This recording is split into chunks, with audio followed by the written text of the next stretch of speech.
If you've been wondering how to set up paid Calendly appointments and meetings, you're in the right place. In this video, I'm going to walk you through the entire process step by step so you can start charging for your time, taking paid bookings, and turning your scheduling link into a simple revenue stream. This is especially useful if you offer coaching, consulting, freelance calls, discovery sessions, or any kind of paid consultation. If this tutorial helps you out, make sure to hit the like button and subscribe for more easy software guides just like this one. Alright, let's get into it. First, sign in to your Calendly account. Once you're on the dashboard, you'll want to look for the integration section. This is where Calendly connects with payment platforms and other tools that help you automate your booking workflow. Go ahead and open integrations, then search for Stripe or PayPal. These are the two most common payment processors that Calendly supports for paid appointments, and choosing one depends on which platform you already use or prefer for receiving payments. After you find Stripe or PayPal, connect it to your Calendly account. Follow the prompts carefully and authorize the connection so Calendly can communicate with your payment provider. Once the integration is connected successfully, you're ready for the next part. This is the key step that actually lets you charge people when they book with you. Now go to the scheduling area in Calendly. Here you'll see your event types, which are the different kinds of meetings people can book with you. Select the event type that you want to make a paid appointment.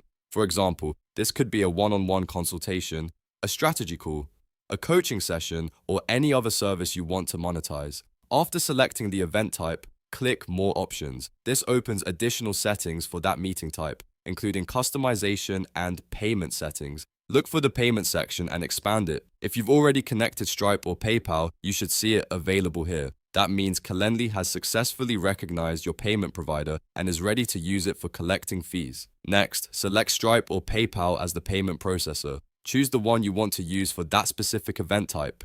Then enter the price for the meeting. Make sure you set the amount correctly because this is what your clients will pay before the booking is confirmed. You also need to choose the currency, so double check that it matches the regional audience you're serving. Take a moment here to review everything carefully. Make sure the payment processor is correct, the price is accurate, and the currency is set properly. If everything looks good, click Save Changes. That will apply the paid booking settings to your Calendly event type.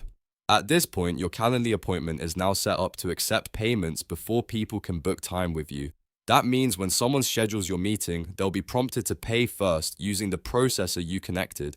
This is a great way to protect your time, reduce no-shows, and make sure only serious clients are booking your calendar. If you want to get even more value from this setup, consider using different paid event types for different services. For example, you could create one paid meeting for a quick intro call and another for a longer consulting session with a higher price. That gives you more flexibility and makes your Calendly page much more professional. And that's it. You've successfully set up paid Calendly appointments and meetings. If this video helped, don't forget to like this video, subscribe to the channel, and turn on notifications so you don't miss the next tutorial. Thanks for watching, and I'll see you in the next one.